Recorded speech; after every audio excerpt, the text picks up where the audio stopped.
नमस्कार मित्रों, मेरा नाम अभिनव कुलश्रेष्ठ है। मैं आप सभी का अपने इस नए YouTube चैनल अभिनव लर्निंग क्लासेस पर स्वागत करता हूं। मैं इस YouTube चैनल के माध्यम से आप सभी को super TET, UP TET, S TET and all TET exams including C TET 2021 इन सभी एग्ज़ाम्स की प्रिपरेशन कराऊंगा। आप सभी ने वैसे तो इस YouTube पे कई चैनल्स या बहुत सारा कंटेंट देखा होगा जो आपको बहुत सुविधा प्रदान कर रहा होगा आपकी प्रिपरेशन के लिए, लेकिन मैं अपने इस ध्येय के साथ आया हूँ कि मैं भली थोड़ा पढ़ाऊँ, लेकिन ऐसा पढ़ाऊँ जिससे आप समझ सकें, क्वालिफाई कर सकें किसी एग्ज़ाम को और आने वाले पीढ़ी को भी उसके द्वारा पढ़ा सकें। तो आइए हम शुरू करते हैं। सबसे पहले ये बता दें कि सी टेट के सब्जेक्ट्स कौन कौन से होते हैं और किस सब्जेक्ट से कितने मार्क्स का पेपर आता है। सबसे पहले आप देखिए चाइल्ड डेवलपमेंट एंड पेडागोजी, ये मार्क्स 30 का आता है। इसमें 15 नंबर्स का क्वेश्चंस आते हैं, 15 नंबर्स की पेडागोजी आती है। देन आप जब सी टेट का फॉर्म भरते हैं तो उसमें 2 लैंग्वेज चूज़ करनी पड़ती हैं, first language and second language. First language में कुछ बच्चे हिंदी चूज़ करते हैं, कुछ इंग्लिश करते हैं, कुछ संस्कृत। तो जो फर्स्ट लैंग्वेज में आप चूज़ कर लेते हैं उसके बाद आपके लिए सेकंड लैंग्वेज में 2 ऑप्शन बचते हैं। अगर आपने मान लीजिए लैंग्वेज फर्स्ट में आपने हिंदी चूज़ कर ली है तो लैंग्वेज सेकंड में आप इंग्लिश चूज़ करेंगे। तो मान लीजिए लैंग्वेज फर्स्ट में आपने हिंदी चूज़ कर ली है तो आप लैंग्वेज फर्स्ट में 15 मार्क्स के तो आप सब्जेक्ट क्वेश्चंस देखेंगे, जैसे कि थोड़े से वर्ण विचार से कुछ क्वेश्चंस आते हैं, कुछ समास के आते हैं, कुछ संधि के कुछ क्वेश्चंस आते हैं। उसके बाद 15 नंबर्स की पेडागोजी आती है। देन उसके बाद आप देखिए लैंग्वेज सेकंड में जैसे आपने हिंदी फर्स्ट में ली, सेकंड में आप लेंगे इंग्लिश में लेने के बाद आप 15 मार्क्स की वही कुछ पैराग्राफ आएगा, आप कुछ 5 मार्क्स का 5 मार्क्स के अलावा पैराग्राफ के अलावा कुछ एरर्स आएंगे एंड देन 15 मार्क्स की पेडागोजी आएगी। मैथ्स में 15 मार्क्स की प्रॉब्लम्स आएंगी सॉल्व करने के लिए एंड 15 मार्क्स की पेडागोजी आएगी। सेम ईवीएस में 15 मार्क्स से कुछ क्वेश्चंस आते हैं एंड देन 15 मार्क्स की पेडागोजी आएगी। इसके बाद अब हम आपको दिखाता हूँ कि सुपर टेट जो है, सुपर टेट का सिलेबस क्या है। उसके लिए हम अपने नए स्लाइड पे चलते हैं। उसमें आप देखिए सुपर टेट जो कि यूपी में होता है। यूपी में अगर आपको बेसिक शिक्षा विभाग में नौकरी चाहिए तो सी टेट या यूपी टेट प्राइमरी का क्वालिफाई करने के बाद भी एक सुपर टेट होता है जो 150 मार्क्स का होता है, जिसमें सब्जेक्ट्स ये रहते हैं। देखिए जैसे लैंग्वेज रहती है जिसमें हिंदी, इंग्लिश, संस्कृत तीनों ही आती हैं, तीनों आती हैं और वो आती हैं 40 मार्क्स की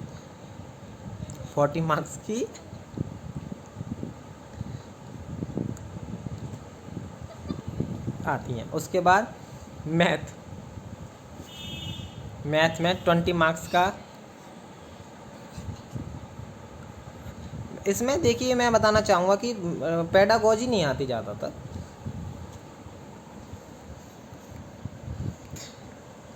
क्वेश्चंस आते हैं। इसके बाद आइए साइंस भी 10 मार्क्स की आती है। एनवायरनमेंट एंड सोशल स्टडीज़ में 10 मार्क्स की आती है। टीचिंग मेथोडोलॉजी 10 मार्क्स की। Child psychologist 10 marks. General knowledge current affairs 30 marks. Logical knowledge भी 5 मार्क्स की आती है। IT 5 marks. Life skill 10 marks. In total करेंगे तो 150। अब आप गौर करने वाली बात देखिएगा इसमें कि लैंग्वेज जो हिंदी, इंग्लिश, संस्कृत के क्वेश्चंस हैं वो 40 मार्क्स के आते हैं। इसके बाद सबसे ज़्यादा इंपॉर्टेंट पार्ट कौन सा है, जी के करंट अफेयर्स, ये 30 मार्क्स। ये 30 मार्क्स वाला पोर्शन बहुत बड़ा मैटर करता है आपके क्वालिफाई करने के लिए। तो आप इस पर भी बड़ा विशेष ध्यान देंगे, जिसकी प्रिपरेशन में आने वाले समय में आपको कराता रहूँगा। अब हम चलते हैं, ये तो आपको मैंने सब्जेक्ट्स बता दिए, अब मैं आपको सब्जेक्ट्स में क्या क्या टॉपिक्स हैं उनके बारे में कुछ डिस्कशन करता हूँ। सबसे पहले आप देखिए, जो मैंने बताया था आपको लैंग्वेज, हिंदी, इंग्लिश, संस्कृत,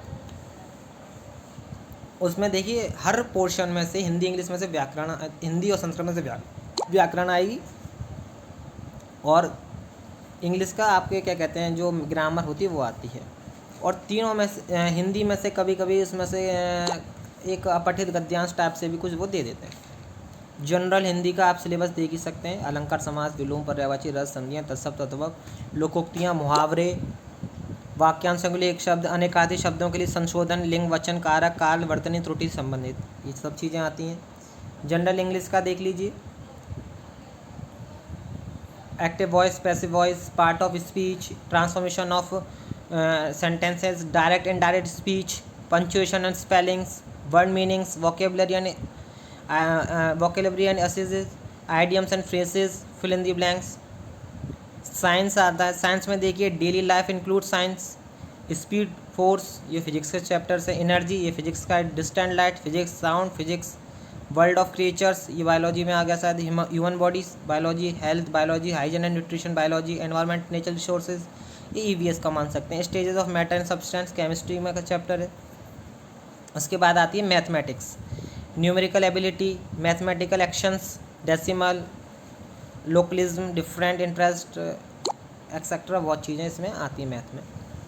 उसके बाद एक आता है एनवायरनमेंट एंड सोशल स्टडी, इसमें अर्थ स्ट्रक्चर, नदियाँ जो होती नदियाँ, mountains, continents, ocean, fauna, natural wealth, latitude and decimals, ये आप सभी पढ़ सकते हैं कौन कौन से टॉपिक इसमें हम कवर करेंगे। उसके बाद टीचिंग स्किल्स में देखिए, teaching methods and skills, principle of learning, child psychologist में देख लीजिए, ये सब जनरल नॉलेज में देख लीजिए, current events, important current occupations, international, national, सब आती हैं। लॉजिकल नॉलेज देख लीजिए आप, ये सब पजल्स वगैरह, ये सब मैं आपको धीरे धीरे कवर कराता रहूँगा। आईटी में देख लीजिए, internet, smartphone, technical computers, teaching materials, useful application, teaching and digital exactor वगैरह, ये सब चीज़ें। तो आइए अब हम आज के टॉपिक को शुरू करते हैं। और आज जो मैंने सब्जेक्ट आपके लिए रखा है हिंदी, जैसा कि आपने अभी देखा होगा हिंदी, और हिंदी में भी आज का टॉपिक होगा वर्णमाला का संपूर्ण ज्ञान, और एक 2-3 भागों में मैं यूट्यूब पर डाउनलोड करूँगा, जिसका पहला भाग मैं आपके सामने आज पेश करता हूँ।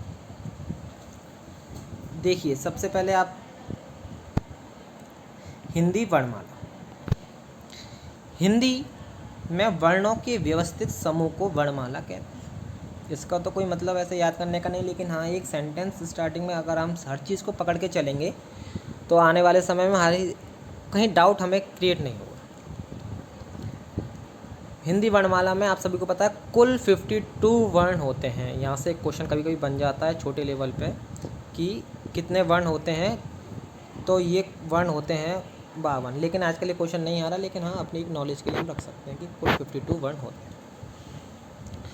उसके बाद आप देखिए वर्णमाला जो होती है, देखिए स्वर और व्यंजन मेनली 2 पार्ट में हमारी वर्णमाला बांटी गई है। स्वर में देखिए अ, आ, इ, ई, उ, ऊ, ऋ, ए, ऐ, ओ, औ, ये स्वर होते हैं। और अनुस्वार, अंग, विसर्ग, आ, अंगा, ये सब चीज़ें लिखी हैं। अभी आपको थोड़ा बहुत समझ में नहीं आ रहा होगा, लेकिन मैं इसको धीरे धीरे सब कुछ स्पष्ट करता चलूँगा। लेकिन सबसे पहले बस आप ये चीज़ ध्यान रखिए कि स्वर जो हैं अ, आ, इ, ई, उ, ऊ, ऋ, ए, ऐ, ओ, औ, यहाँ तक ये सब स्वर होते हैं। उसके बाद व्यंजन का से लेके ज्ञा से ज्ञानी तक के सब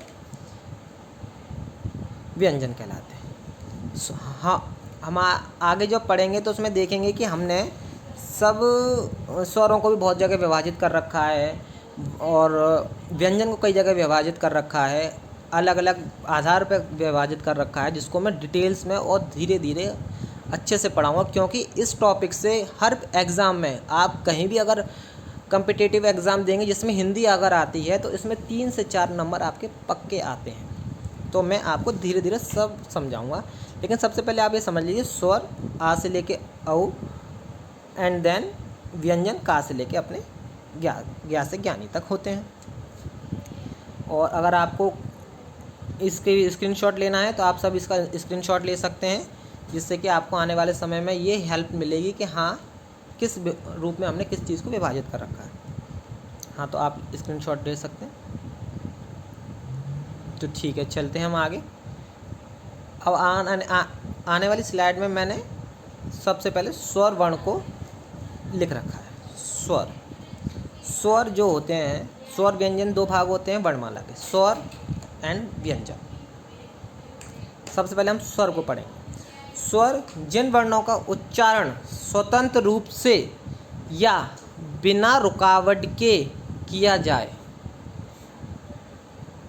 जो व्यंजनों के उच्चारण में सहायक हों, वे स्वर कहलाते हैं। अर्थात आसान शब्दों में अगर हम कहे जाए, जिन वर्णों को अर्थात जिन अक्षरों को हम सरलता से बोल दें और व्यंजनों को बोलने में वो सहायक होते हैं, प्रत्येक व्यंजन स्वर की सहायता से ही बनता है। ये आप हमेशा ध्यान रखेंगे। ये सब डेफिनेशन है। जिन वर्णों का उच्चारण स्वतंत्र रूप से या बिना रुकावट के, बिना अवरोध किया जाए और जो व्यंजनों के उच्चारण में सहायक होते हैं, वे स्वर कहलाते हैं। ये डेफिनेशन है, जिसे आप समझ लीजिए। उसको उदाहरण आपको पता है, ये संख्या में 13 होते हैं। ये क्वेश्चन बन जाता है महत्वपूर्ण कि स्वर कितने होते हैं, हिंदी वर्णमाला में स्वरों की कितनी संख्या है। तो आप सभी कहेंगे हिंदी वर्णमाला में स्वरों की संख्या 13 होती है। ये आप हमेशा ध्यान रखेंगे। इसमें आ से लेके अंघा तक सब स्वर होते हैं। ये आप सब नोट डाउन कर लीजिए अपनी अपनी कॉपी पे। उसके बाद स्वरगों का वर्गीकरण किया गया है। पहला नंबर आप सुनिए, स्वरगों का वर्गीकरण सबसे पहले हम करेंगे उच्चारण के आधार पर। उच्चारण के आधार पर हम स्वर का वर्गीकरण करेंगे, और उच्चारण के आधार पर भी 3 भागों में विभाजित किया गया है। पहले आप सब सुनते जाइए, फिर मैं बिल्कुल ईजिली बताता जाऊँ। स्वर को 3 भागों में विभाजित किया गया है। पहला नंबर उच्चारण के आधार पर। उच्चारण के आधार पर भी 3 भागों में विभाजित किया गया है। ह्रस्व स्वर पहला नंबर, दूसरा दीर्घ स्वर, तीसरा प्लुत स्वर। और ऐसा नहीं है आप सोच रहे हैं थोड़ा कुछ एक्स्ट्रा मटेरियल है, ये सब क्वेश्चंस आ चुके हैं। ये सब क्वेश्चंस आ चुके हैं। पहला मैं आपको पढ़ाऊंगा ह्रस्व स्वर। डेफिनेशन आप याद करना चाहें तो याद कर लीजिए, अन्यथा कोई मतलब नहीं है। बस आप इतना सा याद कर लीजिए। ह्रस्व स्वर आप पहले देख लीजिए। ह्रस्व में आधा हा को कैसे आधा सा लिखते हैं, आधा सा आता है, मतलब छोटी छोटी चीज़ें आ रही हैं इसमें, जिसको हम आधी आधी चीज़ें ह्रस्व स्वर है, जिससे हम ये समझ सकते हैं जिन स्वरों को उच्चारण कम से कम समय में होता है उसे ह्रस्व स्वर कहते हैं। बस सबसे छोटी चीज़ है, जल्दी से जल्द बोल दिया जाता है, बस फटाक से बोल दिया मुँह से, जैसे अ ई उ ऋ, ये सब ह्रस्व स्वर के उदाहरण हैं। इतना आप ध्यान रखिए।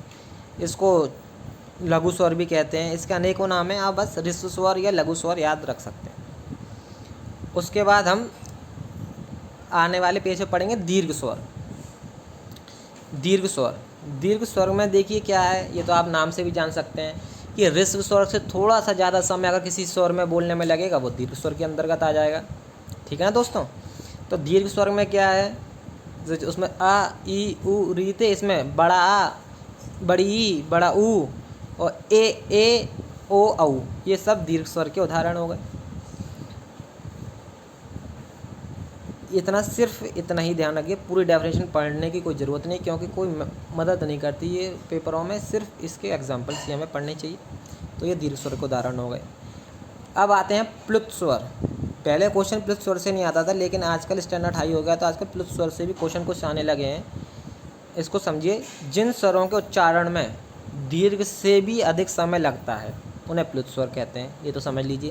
ह्रस्व स्वर सबसे कम समय, दीर्घ स्वर थोड़ा उससे ज़्यादा समय, प्लुत स्वर में सबसे ज़्यादा समय लगता है। प्राय इनका प्रयोग दूर से बुलाने, पुकारने, चिंता मनन में किया जाता है। जैसे आ, ओम, राम। जैसे ओम का हम उच्चारण करते हैं तो ओम में हर चीज़ को हम खींचते जाते हैं तो इससे क्या होता है कि लंबा स्वर निकल रहा है, थोड़ी देर तक, अधिक तक दूर से बुलाने के लिए जा रहा है, जिसको हम प्लुत स्वर के अंतर्गत गाते हैं। इसको कुछ लोगों ने इनकी संख्या मतलब अर्थात प्लुत स्वर की संख्या 8 मानी गई है। कुछ भाषाविद ने माना है इनको। प्लुत स्वर मूल रूप से संस्कृत के स्वर होते हैं, ये हिंदी के स्वर नहीं होते। मूल रूप से बता रहा हूँ, मूल रूप से ये हिंदी में केवल त्रिमात्रिक के रूप में प्रयोग होते हैं, इसलिए इन्हें हिंदी में मान्यता दे देते हैं। आप स्पष्ट बात सुन लीजिए, प्लुत स्वर है, प्लुत स्वर में आ, ओम, राम इस टाइप की जो स्वर निकलते हैं ये सब प्लुत स्वर के अंतर्गत आते हैं और संख्या में 8 माने गए हैं। इस चीज़ को आप समझ लीजिए, ठीक है। इसके अलावा कुछ मत पढ़िए। अब हम आगे वाली स्लाइड पे आते हैं, जिसके अंदर अब मैं आपको पढ़ाऊँगा। फर्स्ट पार्ट मैंने क्या पढ़ाया था आपको, उच्चारण के आधार पर स्वरों का वर्गीकरण पहले मैंने करा था उच्चारण के आधार पर। अब आप पढ़ेंगे बुनावट के आधार पर या स्रोत के आधार पर। ये कम महत्वपूर्ण है, लेकिन हाँ 1-2 क्वेश्चन इसमें से बने हैं, इसलिए मुझको ये लेना पड़ा। बुनावट के आधार पर इनकी कुल संख्या 11 है, इनकी कुल संख्या 11 होती है। ये लिख ही रहा है सामने आपको कि इनकी कुल संख्या 11 होती है। ये 2 भागों में विभाजित हैं। ये भी देखिए, इनकी संख्या तो कभी नहीं पूछी गई है, इसलिए इतना जोर मैं नहीं दे रहा हूँ। हाँ, बस ये ध्यान रखिए कि ये 2 संख्याओं में विभाजित है, मूल स्वर और संधि स्वर में। बुनावट के आधार पे या स्रोत के आधार पे ये मान लीजिए 2 वर्गों में विभाजित है, मूल स्वर और संधि स्वर के आधार पर, ठीक है सर। अब देखिए मूल स्वर ऐसे स्वरों को कहता है जिनकी उत्पत्ति कोई जानकारी नहीं होती। मूल माने बेस जो कभी हम जानते नहीं क्या है। बेस मतलब मूल जो शुरुआत से चले आ रहे हैं, और मूल हैं, बहुत पुराने स्वर हैं तो शांत तो ऑब्वियसली होंगे। तो मूल स्वरों को शांत स्वर भी कह देते हैं, स्थिर स्वर भी कह देते हैं, और इस संख्या में 4 होते हैं, आ, ई, उ और रे। समझे आप लोग, मूल स्वर संख्या में 4 होते हैं। और आपको पता है हिंदी वर्णमाला में सबसे पहले कौन कौन से शब्द होते हैं, आ, उसी से बड़ा आ बना है तो छोटा मूल स्वर है। छोटी ई मूल स्वर है क्योंकि उसी से बड़ी ई बना है। छोटा ऊ मूल स्वर है क्योंकि उसी से बड़ा ऊ बना है। और रे मूल स्वर है क्योंकि उससे री बना है। समझे आप लोग। तो हम अपने नेक्स्ट पेज पर चलते हैं, जिसमें हम बात करेंगे दूसरे पार्ट के बुनावट के आधार या स्रोत के आधार पर। दूसरा पार्ट जो है संधि स्वर। संधि स्वर संख्या में 7 होते हैं, और मूल स्वर संख्या में कितने होते हैं बताइए। मूल स्वर संख्या में 4 होते हैं, ठीक है। कौन कौन से बताए थे मैंने मूल स्वर, आ, ई, उ और रे। इसके बाद हम संधि स्वर पे आए। संधि स्वर होते हैं संख्या में 7। अब जो क्वेश्चंस बनता है कहाँ से बनता है, संधि स्वर से बनता है। उसमें भी कहाँ से बनता है, देखिए जो मैंने लिखा है, संधि स्वर को विभाजित किया गया दीर्घ सजातीय, ये पूछता है। देखिए साहब, देखिए मित्रों, दीर्घ सजातीय या ये पूछता है आपसे विजातीय, संयुक्त या विजातीय स्वर कौन से होते हैं। ये क्वेश्चन आया हुआ है। सजातीय स्वर कौन सा है इसमें से, और विजातीय कौन सा है, ये आपको थोड़ा सा ध्यान देने वाली बात है। अब देखिए, दीर्घ सवर्ण समान स्वर के नाम से नहीं आया क्वेश्चन अभी तक पेपर में, दीर्घ सजातीय के नाम से पेपर में आता है। तो दीर्घ सजातीय में जैसे है वो यही है, क्या है, दीर्घ सजातीय जब 2 सजातीय या समान स्वर एक दूसरे से जुड़ते हैं उसे दीर्घ या सजातीय या सवर्ण या समान स्वर कहते हैं। ये तो आप समझ ही सकते हैं। 2 समान स्वर जैसे आ मिलके बड़ा आ, ई मिलके बड़ी ई, और ऊ मिलके बड़ा ऊ बन रहा है ना, तो ये हो गए ना 2 समान स्वर मिलके बन रहे हैं ना। 2 समान स्वर मिलके क्या बन रहे हैं, आ, जैसे ये मैं लिखता हूँ, जैसे आ प्लस आ के मिलके बड़ा आ बना कि नहीं बना मित्रों, बड़ा बन गया। और ई मिलके बड़ी ई बन गई। इसके बाद हम पढ़ेंगे विजातीय स्वर। विजातीय स्वर में क्या आता है दोस्तों, इनकी संख्या 4 मानी गई है और इसमें ए, ऐ, ओ, औ इसके उदाहरण है। और विजातीय स्वर वे होते हैं जो असमान स्वरों से जुड़ के बनते हैं और नया स्वर बन जाए, जैसे अ, ई, ऐ। जैसे कि मैं आपको बताऊं, जैसे वहाँ तो 2 शब्द एक जैसे थे तो आ बना, इसमें उदाहरण होगा विजातीय स्वर का, जैसे आ प्लस ई, ये बन गया ए। समझे आप लोग मित्रों, समझे आप लोग, ये क्या बन गया, ए, ऐ बन गया। तो 2 अलग अलग शब्दों से मिलकर जो बन गया वो क्या कहलाते हैं, विजातीय स्वर। आसान शब्दों में समान स्वर आ, ई, उ, और विजातीय स्वर ए, ऐ, ओ, औ। समझे आप लोग। और कोई डाउट हो तो आप कमेंट सेक्शन में मुझे बता देना, मैं आपके एक एक डाउट को अच्छे से क्लियर कर दूंगा। अब हम चलते हैं अपनी नेक्स्ट स्लाइड पे, जो है प्रयत्न के आधार पे। पहला क्या था आप लोगों को याद हो तो, पहला जो हमने स्वर को विभाजित किया था वो किया था उच्चारण के आधार पर। ठीक है, उच्चारण के आधार पर 3 थे, ह्रस्व स्वर, दीर्घ स्वर व प्लुत स्वर। ठीक है, उसके उदाहरण ह्रस्व स्वर के थे अ, ई, उ और री। दीर्घ स्वर के उदाहरण थे जिसमें बड़ी मात्रा लग रही हो, बड़ी चीज़ हो। दीर्घ माने बड़ा होता है ना, तो बड़ी मात्रा हो, बड़ा आ, बड़ी ई, बड़ा ऊ, ए, औ, औ, ये सब दीर्घ स्वर के थे। और प्लुत स्वर का मैंने बताया था, जैसे ओम वगैरह, ये संख्या में 8 होते हैं। उसके बाद मैंने आपको बताया था दूसरा स्वर का जो वर्गीकरण किया था वो कहा था बनावट के आधार पे, जिसमें था मूल स्वर। जो मूल स्वर को आपको मैंने बताया था, जो सबसे पुराने स्वर होंगे अ, ई, उ, रे। और दूसरा भाग बांटा था मूल स्वर, उसको में संधि स्वर। संधि स्वर में भी दो थे, सजातीय और विजातीय। सजातीय स्वर वो स्वर थे जिसमें 2 स्वर एक जैसे मिलके एक नए स्वर का निर्माण कर रहे हैं, जैसे छोटा अ प्लस छोटा अ बराबर बड़ा आ। समझे आप लोग। हाँ, और विजातीय में क्या आता है, देखो सजातीय माने समान जात के होंगे, विजातीय माने अलग अलग जात के होंगे। एक तरीके से एक मान लीजिए, विजातीय में आपके लिए आ जाएगा छोटा आ प्लस छोटी ई बराबर छोटा ए। ठीक है, अब तीसरा हमने जो विभाजित किया था स्वर को, वो किया है हमने प्रयत्न के आधार पे। अब आप सुन लीजिए, जीव के स्पर्श से उच्चारित होने वाले स्वर को 3 भागों में बांटा जाता है। हम ज़्यादातर स्वर को जीवों से बोलते हैं, जिसमें हमने 3 भागों में बांटा गया है। अग्र स्वर माने आगे की तरफ से, मध्य माने बीच की तरफ से मुख के, और पश्चिम स्वर माने पीछे की तरफ।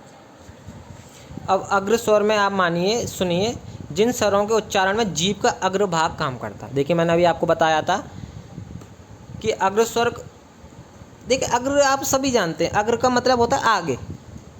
आगे से मतलब जीभ के आगे के हिस्से से जो स्वर बोले जा रहे हैं वो अग्र स्वर। ये तो कोई बहुत बड़ी चीज़ नहीं, नॉर्मली चीज़ है। तो आप सब इस शब्द को बिना पढ़े, या मतलब आप बस एक पहली बार पढ़ेंगे तब भी आप इस शब्द को लगा सकते हैं। इनकी कुल संख्या 4 है। ये आप देखिए, अपने आप बोल के देखिए, ई, ए। देखिए आपको इस महसूस होगा कि आपकी जीभ का आगे का हिस्सा इसमें प्रयोग में लाया जा रहा है। इन शब्दों को बोलने में आप अपने कोशिश करिए, करके देखिए। ई, ए, ऐ। देखिए, हाँ। अब आता है मध्य स्वर। मध्य स्वर में क्या होता है, जीभ का मध्य भाग प्रयोग में लाया जाता है। और इनकी कुल संख्या वगैरह तो आप छोड़ दीजिए, ये तो आप जितना आप अंदर डीपली घुसते जाएंगे उतना आप कन्फ्यूज़ होते जाएंगे। इसलिए आप बस याद रखिए अग्र स्वर, या कभी आप भूल भी जाएं तो आप अपने एग्ज़ाम पेपर में हॉल में बैठ के देख लीजिए, बोल के देख लीजिए अपने हिसाब से, और आपको खुद पता चल जाएगा कि जीभ का कौन सा भाग हम कौन से स्वर में यूज़ कर रहे हैं। ठीक है, मध्य स्वर में सिर्फ एक ही स्वर आता है, वो कौन सा है, आ। छोटे आ को बोलने के लिए ही सिर्फ जीभ का मध्य भाग प्रयोग में लाया जाता है। ठीक है, अब आप पश्च स्वर की बात करेंगे तो ये ध्यान रख लीजिए कि अग्र और मध्य को छोड़ के बाकी जो बचते हैं स्वर वो सब पश्चिम में चले जाएंगे। पश्चिम मतलब जीभ के पीछे के भाग से, जैसे आ उ ओ औ, ये सब पीछे के भाग से बोले जाते हैं। देख लीजिए, आप अच्छे से समझ लीजिए, और कोई भी डाउट हो आप मेरे को कमेंट सेक्शन में लिख के बता दीजिएगा और मैं आपको उसका रिप्लाई दूंगा। उसके बाद आता है, देखिए, प्रयत्न के आधार पे अग्रस्वर हो गया, मध्य स्वर हो गया, पश्च स्वर हो गया। अब क्या आता है, आगत स्वर।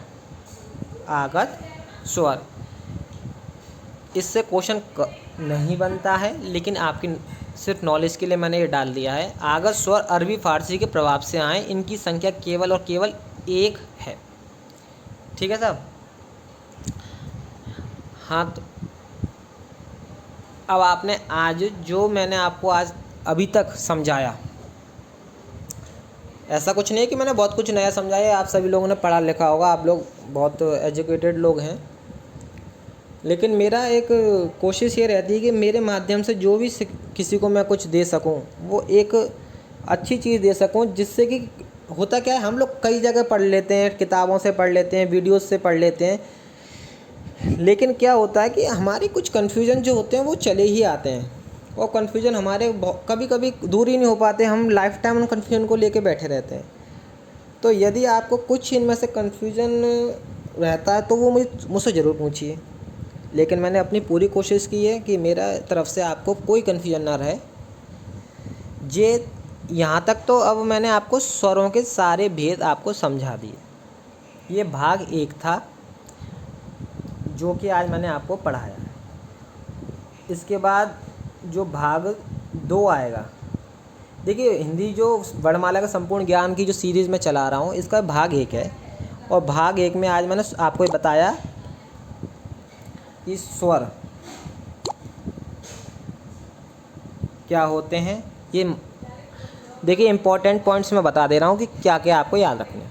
स्वर क्या होते हैं, तो आप लोग कहेंगे स्वर 13 होते हैं, इतना आप ध्यान रखिए। छोटे आ से अंगा तक स्वर, इतना यहाँ से इस वाले पेज पर से याद करने वाली बात क्या है कि स्वर कितने होते हैं, 13 होते, आ से अंगा तक। स्वरों का वर्गीकरण किया गया है, 3 भागों में इसका वर्गीकरण किया गया है। पहला किया गया है, देखिए, उच्चारण के आधार पर। दूसरा वर्गीकरण किया गया है, देखिए, स्रोत के आधार पर। तीसरा वर्गीकरण किया गया है प्रयत्न के आधार पर। ठीक है। अब जो उच्चारण के आधार पर किया गया है उसमें आप सुन लीजिए, ऋस्व स्वर, दीर्घ स्वर और प्लुत स्वर। ऋस्व स्वर में वो वाले स्वर आते हैं जिनमें कोई मात्रा नहीं होती, ये स्वयं में खुद एक स्वर होते हैं जिनकी कोई मात्रा नहीं होती है, जो व्यंजनों में मात्रा के रूप में नहीं प्रयोग ज़्यादातर होते। मात्रा में प्रयोग तो कह सकते हैं, लेकिन आप ऋस्व स्वर को इतना कन्फ्यूज मत होना। बस ये ध्यान रखिएगा कि जो छोटे छोटे, हम कहते हैं ना, बचपन में हम वर्णमाला पढ़ाते हैं बच्चों को, छोटा छोटा ई, छोटा ऊ, जो छोटा छोटा हैं वो सब ऋस्व स्वर्ग में, जो बड़ा बड़ा हैं वो सब दीर्घ स्वर्ग में। प्लुत स्वर्ग में वो स्वर आते हैं जो थोड़े से लंबे पुकारे जाते हैं, ये चिंतन के रूप में, से ओम, राम, इन शब्दों का प्रयोग किया जाता है। इनकी कुछ भाषा वेदों, इनकी संख्या 8 मानी है, इतना याद रखना है। ठीक है।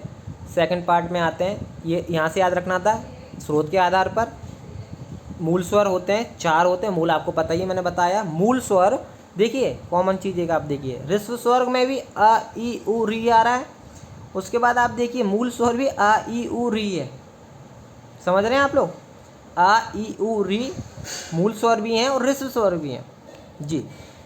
संधि स्वर आते हैं। अब संधि स्वर को 2 भागों में विभाजित किया था, सजातीय, विजातीय। सजातीय में देखिए, याद रखने की ट्रिक समझिए। सजातीय, सजातीय, सजातीय मतलब समान जात के। समान जात के मतलब कौन कौन होंगे स्वर में, जैसे आ क्या बन के मिला, बड़ा आ, ई बड़ी ई, उ बड़ा उ, ये समान जात के हैं। विजातीय माने विजातीय, वि माने विभिन्न जातीय। कैसे? जैसे छोटा आ प्लस छोटी ई मिलकर छोटी ए बनाएंगे, ये विजातीय है। तो आपको कॉमनली समझ में आ जाएगा। सजातीय का आ ई उ और विजातीय के ए ऐ ओ औ।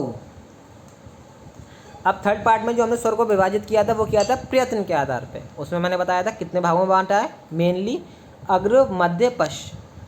अग्र में ई ए ऐ, आप कभी बोल के देख लीजिए, याद रटने वाली याद करने वाली कोई चीज़ नहीं है, ठीक है। उसके बाद ये बस ये एक चीज़ ध्यान रख लेना इस वाले पेज में से कि मध्य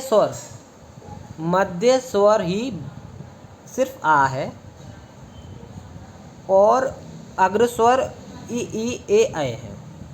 उसके बाद जो भी स्वर बच रहे हैं वो सब पश्च स्वर में जाएंगे, छोटी अंग और बड़ी अंग को छोड़ के, अंग अंगा को छोड़ के बाकी सब पश्च स्वर में जाएंगे, ठीक है। अंग अंगा क्या होते हैं उसको मैं आगे पढ़ाने वाला हूँ। तो बस इतना ही, देखिए मैंने आपको पढ़ा भी दिया, आपको रिवीजन भी करवा दिया।